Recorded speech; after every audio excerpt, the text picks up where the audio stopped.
الحمد لله رب العالمين والعاقبة للمتقين والصلاة والسلام على رسوله وأصحابه أجمعين. قال الله تبارك وتعالى في القرآن المجيد والفرقان الحميد: أعوذ بالله من الشيطان الرجيم، بسم الله الرحمن الرحيم.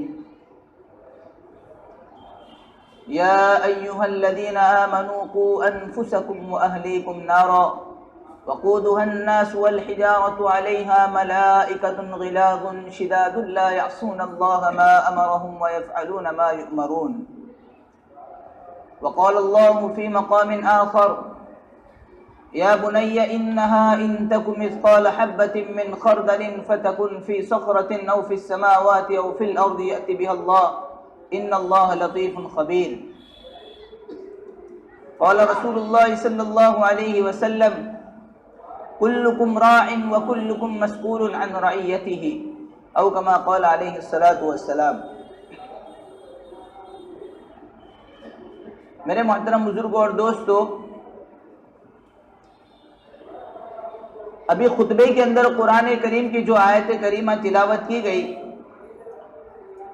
اس کے اندر اللہ رب العزت نے ایمان والوں سے خطاب کرتے ہوئے یہ فرمایا ہے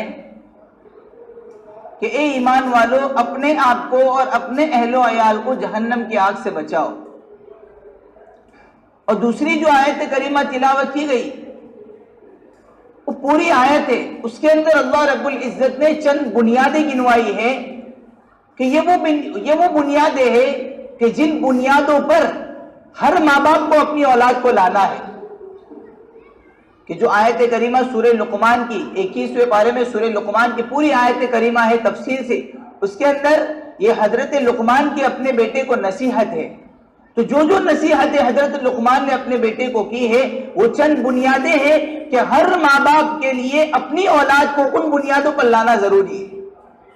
بس یہی باتیں مجھے کرنی ہے کہ میرے دوستوں اور بزرگوں، اللہ رب العزت نے ہم میں سے ہر ایک کو ذمہ دار بنایا. اگر گھر کا رہنے والا والی ہے تو وہ گھر کے بسنے والے سارے افراد کا ذمہ دار ہے. اللہ کے نبی کی حدیث ہے: کلکم راع وکلکم مسئول عن رعیتہ. اگر تم میں کا ایک تاجر ہے اور تمہارے ماتحت کام کرنے والے بہت سارے ملازم ہیں تو تم تاجروں سے تمہارے ماتحتوں یعنی ملازموں کے متعلق تم سے سوال ہوگا کہ تم نے ان کے حقوق ادا کیے کہ نہیں کیے. تم افسر ہو، تمہارے ماتحت کام کرنے والے بہت سارے لوگ ہیں تو تم سے تمہارے ماتحتوں کے متعلق سوال ہوگا. تم ایک گھر کے سرپرست ہو تو تمہاری اولاد کے متعلق تم سے سوال ہوگا تم نے ان کے دین کی فکر کی تھی کہ نہیں کی. شریعت نے بچی کے لیے 12 سال کی مہلت دی اور بچے کے لیے 15 سال کی مہلت دی کہ ان پر ایسی محنت کرو کہ جب یہ بچی 12 سال کو پہنچ جائے اور جب یہ بچہ 15 سال کو پہنچ جائے تو ان پر ایسی محنت کرو کہ یہ پورے کے پورے اللہ اور اس کے رسول کے فرما بردار بن چکے ہو. اس لیے کہ اس کے بعد ان پر شریعت فرض ہو جاتی ہے. بچی 12 سال کی ہو گئی، بچہ 15 سال کا ہو گیا، اب ان پر شریعت فرض ہو گئی. شروع سے ان پر ایسی محنت کرتے چلے آؤ کہ جب یہ جوان ہو جائے اور جب یہ اس عمر کو پہنچ جائے اب ان کے اندر اللہ کے حکم کی اطاعت کا جذبہ پیدا ہو چکا ہو. اب یہ پورے کے پورے تیار ہو چکے ہو کہ اللہ کے ہر حکم کی اطاعت کرتے چلے جائے اور ہر نافرمانی کو چھوڑتے چلے جائے. یہ تربیت کی ذمہ داری ہر بسنے والے ماں باپ کے ذمہ اللہ پاک نے لگا رکھی ہے اور خصوصاً ماں کی ذمہ زیادہ ہے، اس لیے کہ ماں یہ بچوں سے زیادہ متعلق ہوتی ہے. ماں کی شفقت کا معاملہ باپ کے مقابلے میں زیادہ ہوتا ہے. ماں خود بھوکی رہتی ہے، بچوں کو کھلاتی ہے. ماں خود پیاسی رہتی ہے، بچوں کو پلاتی ہے. ماں خود جاگتی ہے، بچوں کو سلاتی ہے. اور ماں اپنے بچوں کو سب کچھ کرنے کے لیے اپنے آپ کو خود قربان کر دیتی ہے. ماں خود آرام بچوں کو پہنچانے کے لیے خود اپنے آپ کو تھکاتی ہے. یہ صفت اللہ پاک نے ماں کے اندر رکھی ہے. کیوں؟ تاکہ ان بچوں کی تربیت ہو سکے، یہ جو نسل ہے یہ پروان چڑھ سکے اور یہ نسل پرورش پا سکے. اگر یہ صفت اللہ پاک ماں کے اندر سے کھینچ کر نکال دے تو کوئی ماں اپنے بچے کے اتنے نخرے برداشت نہیں کرے گی. وہ اٹھا کر اس کو کوڑے کے ڈھیر کے اندر ڈال دے گی یا اپنے ہاتھوں سے خود بچے کا قتل کر دے گی. لیکن ماں کے اندر اللہ پاک نے صفت رکھی ہے کہ ماں کی ممتا نہ بچے کو بھوکا دیکھ سکتی ہے، نہ بچے کو پیاسا دیکھ سکتی ہے، نہ بچے کو برہنہ دیکھ سکتی ہے اور نہ بچے کو بے روزگار دیکھ سکتی ہے. تو ماں کی یہ جو ممتا ہے کیسی موت تک ہے. نہیں، بلکہ اللہ پاک نے ایک مسلمان عورت کو اس سے آگے کی بھی سوچ دی کہ تو مسلمان عورت ہے، تیرے ذمہ دین کے تعلق سے تیرے بچوں کے لیے کچھ حقوق ہے۔ جس طرح تو دنیا کے اندر اپنے بچے کے لیے بے قرار ہوتی ہے، اس طرح تو آخرت کے معاملے میں اپنے بچے کے لیے بے قرار ہو جا کہ تو دنیا میں اپنے بچوں کی ایسی تربیت کر لے اور یہ بے قراری تیرے سامنے آ جائے کہ تیرے بچے قیامت کے دن قبر کے اندھیروں سے بچ جائے، قبر کے عذاب سے بچ جائے، قبر کی پریشانیوں سے بچ جائے، قبر کی جو تکلیفوں سے بچ جائے، اور قبر کے سانپ بچھوؤں سے بچ جائے، اور قبر کی بھوک اور پیاس سے بچ جائے۔ جس طرح تو دنیا میں اس کے پرانے کپڑے کو دیکھ کر بے قرار ہوتی ہے، اس کے بھوکے رہنے کو دیکھ کر بے قرار ہو جاتی ہے، تو اس چیز کے لیے بھی بے قرار ہو جا کہ میرا بچہ جو ہے قبر کی بھوک اور پیاس سے محفوظ رہے، قبر کی تکلیفوں سے محفوظ رہے، قبر کی پریشانیوں سے محفوظ رہے۔ یہ تربیت اللہ پاک نے ہر ماں باپ کے ذمہ لگا رکھی ہے، اپنے بچوں کی اس انداز پر تربیت کرنا۔ حضرت بہلول رحمت اللہ علیہ ایک اللہ والے بزرگ ہے، راستے سے گزر رہے تھے تو دیکھا کہ کچھ بچے کھیل رہے ہیں اور قریب میں ایک بچہ کھڑا رو رہا ہے۔ حضرت بہلول رحمت اللہ علیہ اس بچے کے پاس گئے اور انہوں نے اس بچے سے کہا، چونکہ جو بچے کھیل رہے تھے وہ اخروٹ سے کھیل رہے تھے، انہوں نے دیکھا کہ وہ بچہ رو رہا ہے، اس کے پاس اخروٹ نہیں، تو انہوں نے سمجھا کہ شاید اس کے پاس اخروٹ نہیں اس لیے وہ رو رہا ہے۔ وہ گئے اس بچے کے پاس اور کہا، بیٹا تو رونے میں تجھے اخروٹ لا کر دے دوں گا۔ بچے نے کیا جواب دیا، اے بہلول رحمت اللہ علیہ، کیا ہم کھیلنے کے لیے پیدا ہوئے؟ حضرت بہلول رحمت اللہ علیہ بہت حیران ہو گئے، کیونکہ ان کو ایسے جواب کی امید بھی نہیں تھی، اور ان کے گمان میں یہ تھا کہ شاید اس کے پاس اخروٹ نہیں اس لیے وہ رو رہا ہے۔ اب ایسے جواب کی امید نہیں تھی۔ بچے سے پوچھا کہ بیٹا پھر ہم کس چیز کے لیے پیدا ہوئے؟ اس بچے نے معصوم زبان میں معصوم جواب دیا کہ او بہلول رحمت اللہ علیہ، ہم اللہ کی عبادت کے لیے پیدا ہوئے۔ حضرت بہلول رحمت اللہ علیہ حیران ہو گئے۔ پھر اس کے بعد بچے نے جواب دیا، او بہلول، پھر بہلول رحمت اللہ علیہ نے اس بچے سے کہا کہ ارے بچے، تیری ابھی عمر ہی کیا ہے جو ایسی چیزوں کو تو سوچ رہا ہے؟ ان باتوں کو سوچنے کی تیری عمر ہی کیا ہے ابھی تو ایسی باتوں کو سوچتا ہے؟ بچے نے جواب دیا، او بہلول رحمت اللہ علیہ، مجھے دھوکہ نہ دو، مجھے دھوکہ مت دو۔ میں نے گھر میں اپنی ماں کو دیکھا ہے کہ جب چولہے میں آگ جلاتی ہے پہلے چھوٹی چھوٹی لکڑیوں کو ڈالتی ہے، پھر بڑی بڑی لکڑیوں کو ڈالتی ہے۔ مجھے ڈر ہے کہ کہیں اللہ دوزخ میں پہلے ہم بچوں کے ذریعے سے آگ کو نہ جلائے۔ یہ ڈر تھا اس بچے کے اندر، جو حضرت بہلول رحمت اللہ علیہ اللہ کے بزرگ اور نیک بندوں کو جواب دے رہا ہے۔ یہ کیا؟ یہ ماں کی تربیت کا نتیجہ تھا۔ تو اپنے بچوں کی ایسی تربیت کرنا، اس لیے قرآن میں سورہ لقمان میں اللہ پاک نے جو بنیادیں گنوائی، یا بنی انہا ان تکم مثقال حبۃ من خردل فتکن فی صخرۃ او فی السماوات او فی الارض یأتی بها اللہ، اپنے بچوں کے اندر آخرت کا تصور پیدا کرنا، آخرت کا یقین، جنت و جہنم کا یقین اپنے بچوں کے اندر پیدا کرنا، اللہ کے سامنے کھڑے ہونے کی سنگینی کو اور اس کے عالم کو، اس کے احوال کو اپنے بچوں کے سامنے لانا کہ اے میرے بیٹے، تو دنیا میں ایک رائی کے دانے کے برابر بھی اگر تو نیکی کرے گا، ایک رائی کے دانے کے برابر بھی اگر تو گناہ کرے گا، پہاڑوں کے اندر چھپ کر گناہ کرے گا، زمین میں چھپ کر گناہ کرے گا، ہواؤں کے اندر فضاؤں کے اندر رہ کر گناہ کرے گا، اے میرے بیٹے، ہر حال میں تیرا اللہ تجھے دیکھ رہا ہے، اور قیامت کے دن تیری نیکیاں اور تیرے وہ گناہ اللہ تجھے دکھائے گا۔ فکر آخرت، تصور اور جنت و جہنم کا یقین، اللہ کے سامنے کھڑے ہونے کا احساس ہی اپنے بچوں کے سامنے رکھنا اور ان کے اندر ہی پیدا کرنے کی پوری کوشش کرنا۔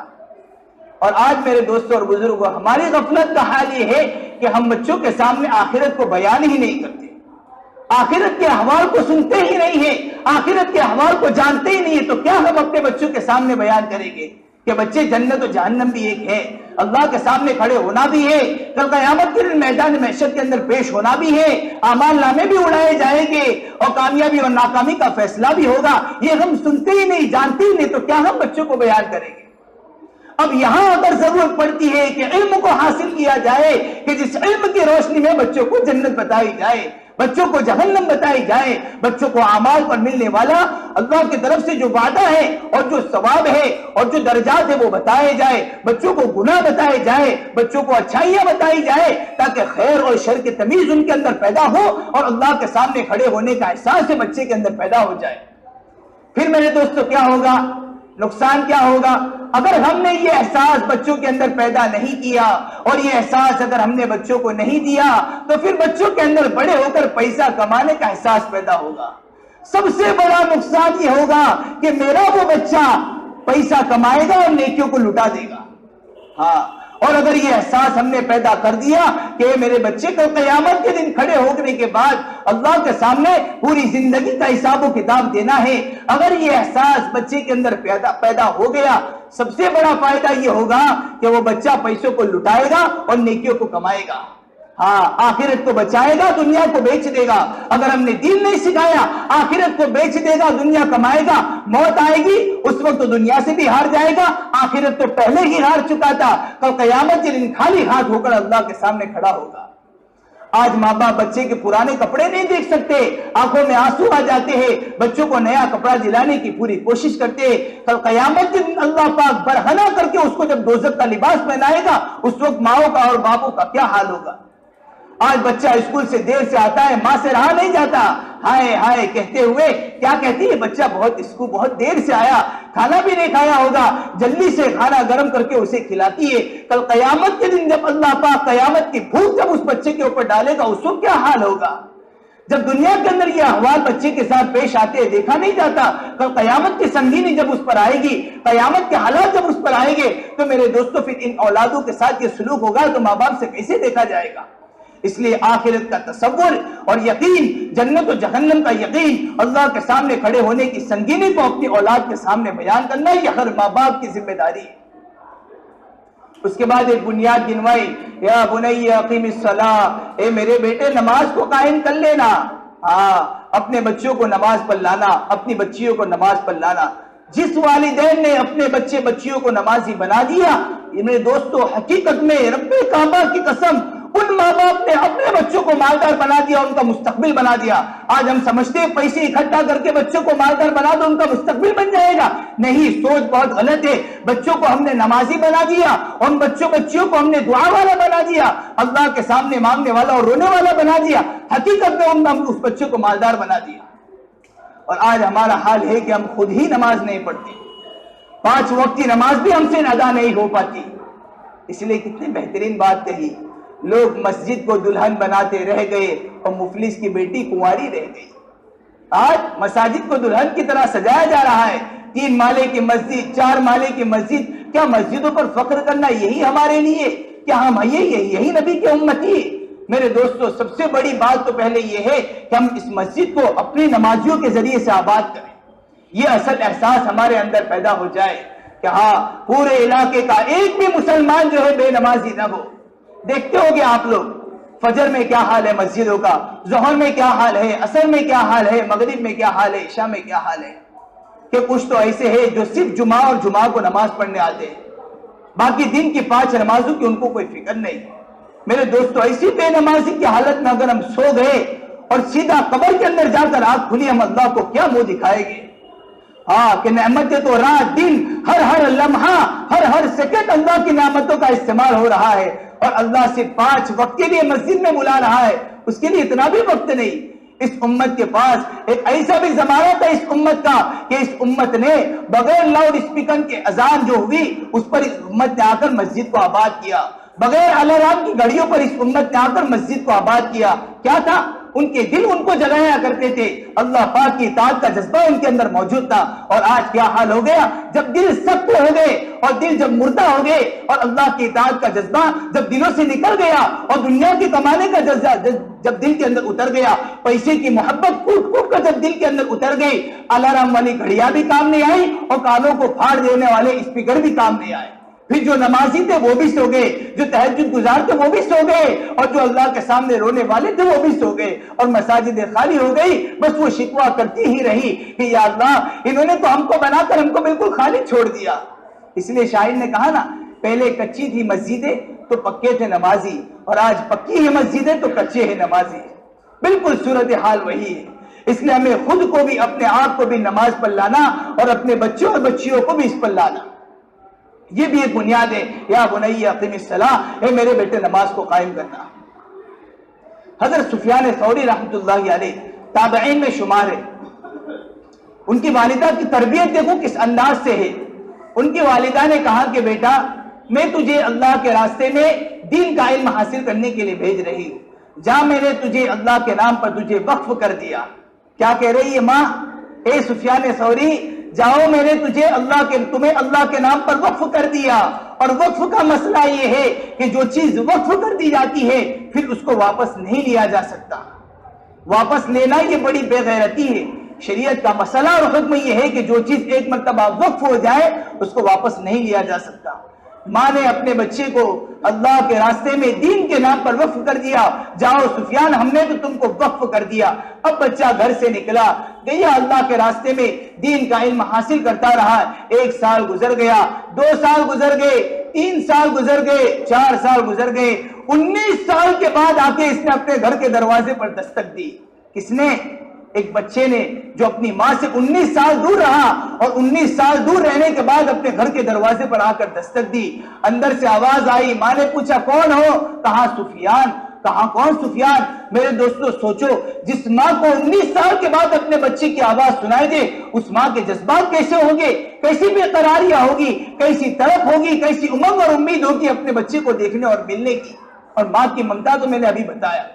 19 سال کے بعد اپنے بچی کی آواز سنی اور پھر بھی پوچھ رہی تم کون ہو؟ کہا سفیان. کہا کون سفیان؟ کہا آپ کا بیٹا سفیان. کہا میں تو اس کو وقف کر چکی ہوں. اے میرے بیٹے تو یہی سے واپس چلے جا, اب تیری میری ملاقات دنیا کے اندر نہیں ہوگی, میں تجھے کل قیامت کے اندر ملوں گی. جا میں نے تجھے اللہ کے نام پر وقف کر دیا. بچہ وہیں سے واپس چلا گیا. سفیان ثوری رحمت اللہ علیہ بن گئے. آگے جا کے اللہ نے کیا مقام عطا فرمایا؟ سفیان ثوری رحمت اللہ علیہ کو یہ مقام عطا فرمایا کہ سفیان ثوری رحمت اللہ علیہ نے اس وقت کا ایک بادشاہ کا ظالم ابو جعفر منصور, اس کے ظلم کے خلاف انہوں نے بہت سارے فتوے دیے تھے. ابو جعفر منصور ظالم کو جب پتا چلا کہ سفیان ثوری نے میرے خلاف فتوے دیے ہیں, اس نے آرڈر پاس کر دیا اور کہہ دیا سفیان کے لیے پھانسی کا پھندا تیار کیا جائے اور میرے آنے پر اس کو لٹکایا جائے. سفیان ثوری رحمت اللہ علیہ حتیم کے اندر لیٹے ہوئے تھے, جو بیت اللہ کے آگے چھوٹی سی دیوار ہے, حتیم کے اندر لیٹے ہوئے تھے. فضیل ابن یاد رحمت اللہ علیہ کے گود میں سر رکھا ہوا تھا. سفیان ابن عیینہ آئے اور کہنے لگے سفیان چلے جا, اپنی جان کو بچا لے. کہا کیا بات ہے؟ کہا ابو جعفر منصور نے تیرے بارے میں یہ حکم پاس کر دیا اور یہ آرڈر پاس کروا دیا ہے کہ تیرے لیے پھانسی کا پھندا تیار کر دیا جائے اور اس کے آنے پر تیرے کو پھانسی پر چلا دیا جائے. کہا واقعی یہ آرڈر پاس کیا ہے؟ کہا کہ ہاں. سفیان ثوری رحمت اللہ علیہ گھبرائے نہیں, وہاں سے اٹھے, آگے بڑھے, ملتزم کو پکڑا اور اللہ سے کہہ دیا اے اللہ اگر اس ابو جعفر منصور کو آپ نے مکہ میں اگر داخل ہونے دیا, آپ کی اور میری دوستی ختم. اللہ کے نبی نے فرمایا میری امت میں ایسے لوگ آتے رہیں گے کہ جو اللہ پر قسم کھائیں گے اللہ پاک ان کی قسم کو نہیں ٹالے گا. کیا ہوا پھر؟ اللہ پر قسم کھا لی, اے اللہ اگر اس کو آپ نے مکہ میں داخل ہونے دیا اور میرے قریب اگر اس کو آنے دیا, میری اور آپ کی دوستی ختم. بس یہ کیا قسم کھانا تھا. ابو جعفر منصور اپنے شہر سے نکلا, طائف کو پار کیا, چند قدم بھی نہیں چل سکا تھا, وہیں پر زمین میں دھس کر مر گیا, ہلاک ہو گیا. آج اس کی قبر کا نشان تک موجود نہیں. اللہ پاک نے حدود حرم کے اندر اس کو داخل ہونے نہیں دیا. یہ مقام اللہ پاک نے سفیان ثوری رحمت اللہ علیہ کو عطا فرمایا. یہ ایک ماں کی تربیت کا نتیجہ تھا کہ ماں کیا کہہ رہی, ہم نے تمہیں وقف کر دیا اللہ کے نام پر, ہم تمہیں واپس نہیں لے سکتے. اس لیے میرے دوستو اس بنیاد کے اوپر بھی اپنے بچوں کو لانا. پھر آگے آخر میں بتایا لا تصعر خدك للناس ولا تمشي في الارض مرحا ان الله لا يحب كل مختال فخور واقصد في مشيك واغضض من صوتك ان انكر الاصوات لصوت الحمير. یہ پورے اخلاق کی ایک فہرست اللہ پاک نے گنوائی کہ یہ وہ اخلاق ہے جس اخلاق پر اپنی اولاد کو تیار کرو. میرے دوستو بیٹی کو سونے اور چاندی سے لاج کر روانہ کرنے سے گھر نہیں چلتا. آپ نے سوچ لیا بیٹی کی ہم نے جسم کی بناوٹ کا ہر سامان اس کو دے دیا, پورا زیور سے لے کر پورا زیور چاندی اوپر سے نیچے سے پورا لاد دیا اس کو. میرے پیارو اس سے گھر نہیں چلتا. ہاں گھر تو اچھے اخلاق سے چلتا ہے, میاں بیوی کا گھر اچھے اخلاق پر چلتا ہے. اگر ہر ایک کو اگر اپنی اپنی حدود پتا ہے, اگر اپنے بارے میں پتا ہے کہ میرا حق کیا ہے اور میری حد کیا ہے, بیوی کو پتا ہے میرا حق کیا ہے میری حد کیا ہے, چاہے جھوپڑے میں رہنے والا ہو گھر آباد ہے. اور اگر حدود بھی نہیں پتا, حقوق بھی نہیں پتا, اچھے اخلاق اگر سکھائے نہیں ہے, چاہے سنگ مرمر کے گھر بنے ہو پھر بھی وہ برباد ہے. ہاں اور اگر اخلاق اچھے ہو تو پھر کانٹے دار جھاڑیاں بھی پھول بن جاتی ہے, اور اگر اخلاق بگڑے ہوئے ہو تو نرم و نازک گڈھے بھی پھر کانٹے دار جھاڑیاں بن جاتے ہیں. ہاں اور اگر اخلاق اچھے ہو تو سوکھی روٹی بھی پراٹھا بن جاتی ہے, اور بد اخلاق کے لیے پوری دنیا کی ساری لذتوں کو چن چن کر اس کے دسترخوان پر ڈال دیا جائے پھر بھی وہ انگارے بن جاتے ہیں. ہاں اس لیے زندگی کا وجود کپڑوں پر نہیں ہے، زندگی کا وجود ڈگریوں پر نہیں ہے، زندگی کا وجود عہدوں پر نہیں ہے، زندگی کا بسیرا تو اچھے اخلاق پر ہے۔ ماں باپ کیا کہتے ہیں؟ ہم نے تو بچی کا سب کچھ بنا کر رکھ دیا، سارا سونا چاندی بنا کر رکھ دیا، اب اس کی شادی کرنی ہے۔ بچے کو ہم نے ڈاکٹر بنا دیا، انجینئر بنا دیا، اب اس کی شادی کرنی ہے۔ اللہ پوچھ رہا